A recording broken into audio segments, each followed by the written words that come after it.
Ma'am, magandang umaga po at narito po ako ngayon sa bayan po ng Burdeos, Quezon. At kumusta po ngayon ang siyempre sitwasyon? Kilala na ho ang bayan ng Burdeos na laging pinapasyalan at Mm. binabalik-balikan ng mga turista. Kumusta na po ang status ngayon dito sa bayan ng Burdeos when it comes dun sa mga turistang pumapasyal? Ayun sir, dito po sa ating bayan ngayon pong taon na 'to ramdam na ramdam po natin yung mga turista po na dumadating dito sa ating bayan. Medyo dumadami na po sila sa katunayan po yung mga, ah, accredited boats po natin, LGU accredited boats po natin ay halos lahat po sila ay nasasakyan na kahit yung mga pangkaraniwang araw. So, malaking bagay po yun sa'min at isa po yun sa indicator na talaga pong nakikilala mo na po yung aming bayan. Kasi nga po, 'di ba yung social media, malaking factor po yung social media at higit po nakikilala yung mga kagandahan po ng aming mga isla, lalo na po at ang ino-offer po namin dito sa aming bayan, yung mga natural attractions po natin in which kailangan po nating sumakay ng bangka para po mapuntahan yung lugar na yon na tunay na naman po na maipagmamalaki natin when it comes sa kagandahan po, kalinisan, katahimikan ng lugar, at saka mga hindi po wala po pong mga nakatira dun sa mga lugar po na yun. Mm. Ayun. So, yun po yung mga nai-enjoy nung mga turista natin, na Mm. feeling nila ay kapag pumapasyal po sila dito, ay parang pag-aari po nila yung mga isla. Kasi Mm. parang sila lang yung hindi nila ramdam yung mga kasama nila kasi ang lawak po, ang dami. So, marami pong mapupuntahan at iba't iba po yung maaari nilang Mm. ma-experience dito. Maraming nagsasabi na paano pumunta sa Burdeos, Quezon when it Hmm, comes nasa mainland area ka. At opo, siyempre, number one, number two, yung ano yung masisilayan nila, yung expectation na hmm. makikita nila sa lugar. Ayun po. So, sa ngayon po kasi, meron po tayong Raymond Transportation po. Hmm. So, from Ligarda, umaalis po iyon ng 12 AM and then going to Real Port po. And then from Real Port, since po tayo, nasa isla po tayo, sasakay po sila ng Roro and then bababa po sila sa Pulilio Port po. And then sa port po ng Pulilio, diretso pa din po yung Raymond hanggang dito sa Bordeos. So dumarating po yung Raymond dito around 10 AM po, nandito na po yung Raymond. Other options po, kapag meron naman po silang mga sariling sasakyan, same lang din po, didiretso po sila sa Real po and then from Real sakay po nung Roro natin meron din pong fast craft kung wala po silang dalang sasakyan and then dun din po sila bababa sa Pulilio and diretsuhan na po yung biyahe hanggang dito sa Bordeos. So very accessible na po yung pagpunta dito sa'min and expect po natin of course pagdating dito, tahimik po yung lugar. Bukod sa tahimik, napakagaganda po nung mga isla namin, white sand po yung mga buhangin namin. At the same times, yung mga corals po namin, sir, maipagmamalaki po namin na buhay po yung mga corals at 'pag nag-snorkeling ka, sir, ay marami ka pong makikitang mga iba't ibang uri ng isda. Ayun, at malinis po yung lugar namin at yung dagat po sinisigurado namin na malinis siya. One indicator po na or dahil masasabi namin na malinis po yung karagatan namin, we have pearl farm po dito sa bayan ng Bordeos kung saan kinu-culture po nila yung mga pearl. And yung pong mga pearl na yun, sir, nabubuhay lang siya sa malilinis na tubig. So, maganda po yung production ng mga cultural pearl natin dito. And then, ang dami pa po naming maaaring mai-offer. We have caves pa rin po. We have mayaman po yung mangroves area natin. So, aside from that, very welcoming po yung mga tao dito sa aming bayan. Mararamdaman mo po yung init ng pagtanggap niya, yung pagtanggap nila sa mga bisita. Mm. Ayun, sir. Magkano po ang mga bangka rito, then sa mga ilan ilan ilan po yung islets na mapupuntahan? Ayun sir, yung kasing yung mga tourism sites namin sir, since isla po kami, magkakaiba po siya ng circuit. Yun Mm. po ay nakalagay sa aming tourism development plan. We have approved development plan po na ngayon po ay pinapatupad namin dito sa aming bayan. So by circuit po siya. Yung per circuit po natin, yung pinakamalalapit po dito sa ating bayan, yun po ay ang Puting Bato, ang Lulisan Bar, Anilon Island, May Butas Cave po, at saka Anawan Island. That's for 4,000 po ay mapupuntahan na nila. Na yung 4,000 na po na yun, sir, ay ang capacity po ng bangka na yun ay 10 packs po.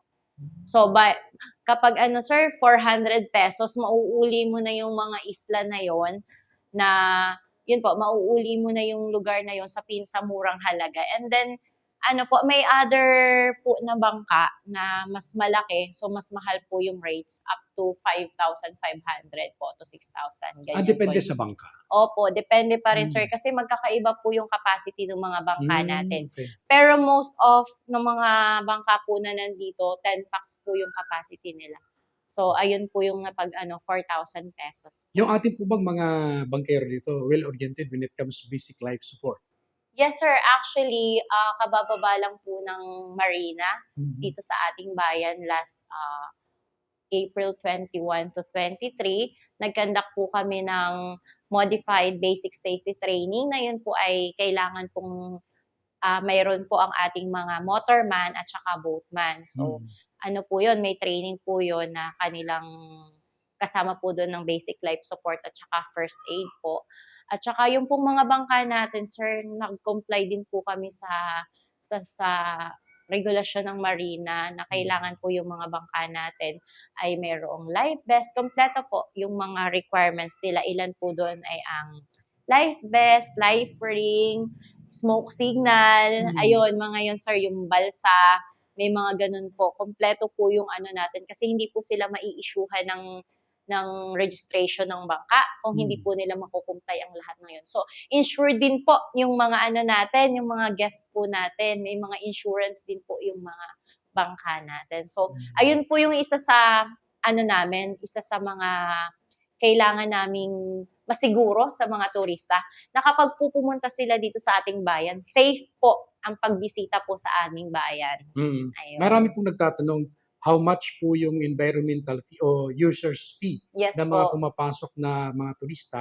At the same time, ano po bang mga guidelines meron dito sa inyong bayan? Ayun po. Yung tourism environmental fee po natin, that's 70 pesos po. Pero may mga exemption po siya, sir. For example, exempted po yung mga natin, yung mga 10 years old and below. And yun pong mga PWD natin, exempted po sila given na makakapag-provide po sila ng IDs. Tapos yung senior citizen po natin, meron po silang 20% discount na yun po ay 56 pesos po kapag ayun, sir. Tapos yung mga bisita po ng gobyerno, exempted po sila. At yun naman po ay makakasigurado po tayo na mapapapunta sa mga iba't ibang programa po ng pamahalaan kasi yung 70 pesos po na yon ay naka-divide po siya sa environmental, sa mga barangay na nakakasakop ng tourism sites, at saka po sa pagpapalago po ng ating turismo. And ang mga dapat po nilang alalahanin kapag pumupunta sila dito, of course, gusto po nating mapanatili po ang kalinisan ng ating bayan. So, ayun po yung ipinapaalala natin sa mga turista, yun pong mga basura natin.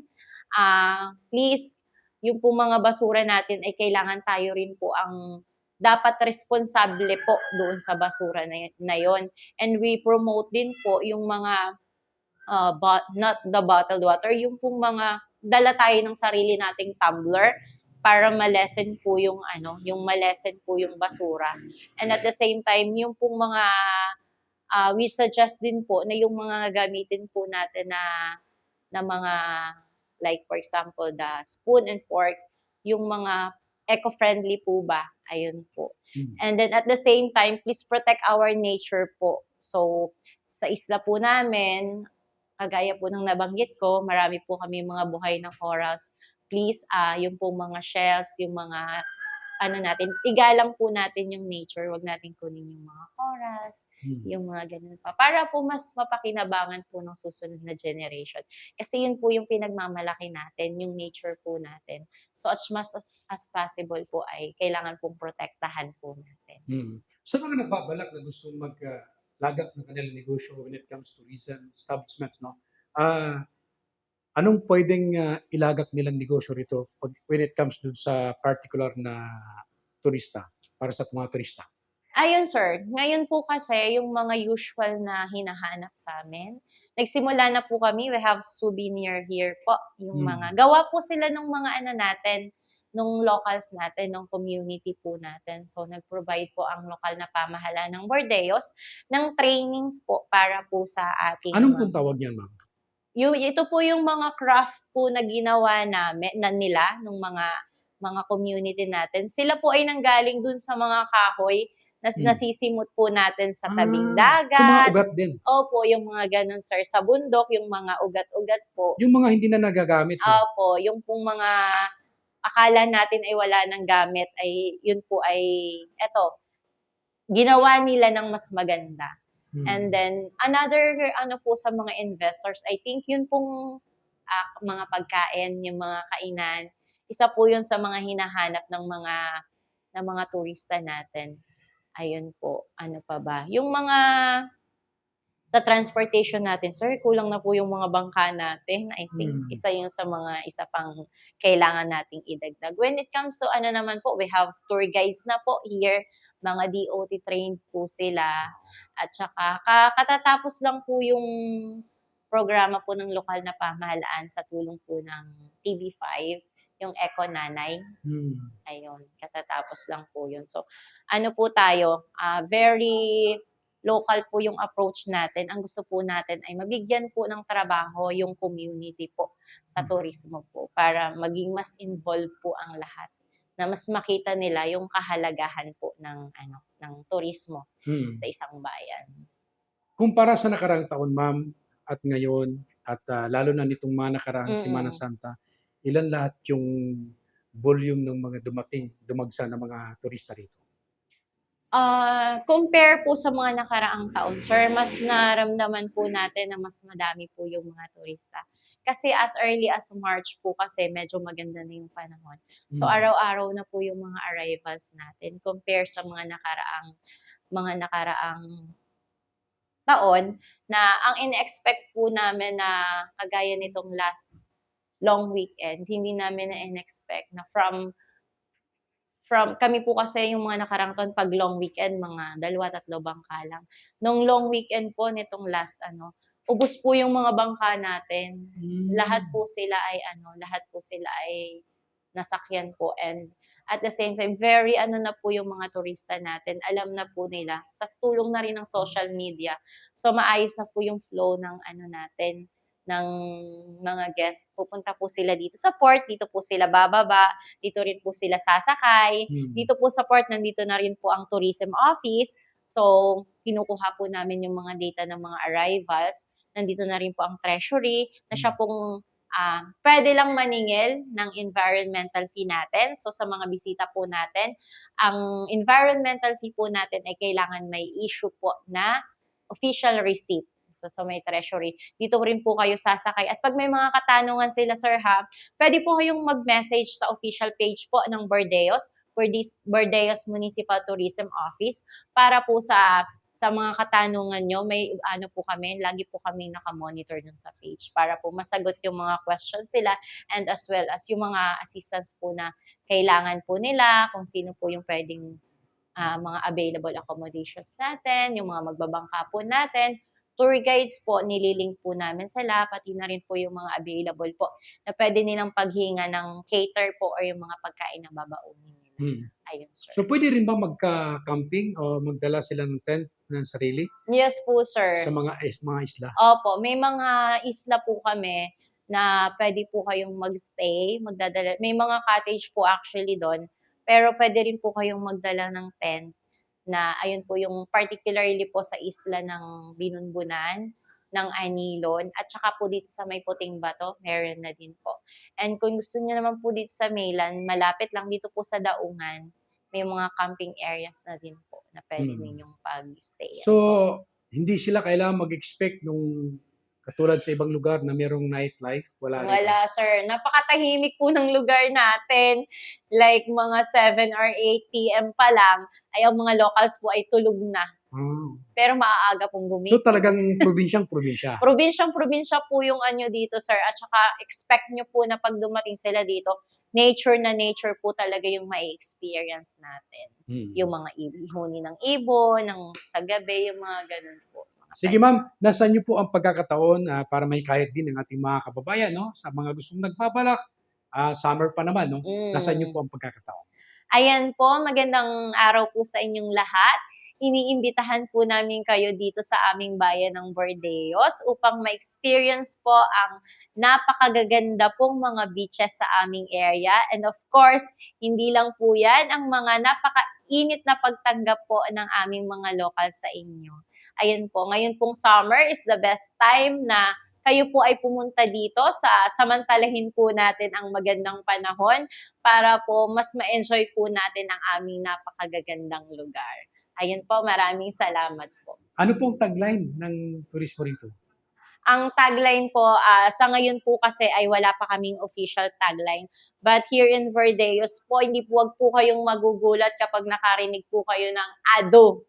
Ayun, ang mga tao po dito ay kasama po sa salita namin ng salitang ADO. Yun po yung nakadikit na sa amin na yun po yung aming catch-all expression. Kaya po, ADO, tara na sa bayan ng Bordeos. Thank you so much ma'am. Thank you po.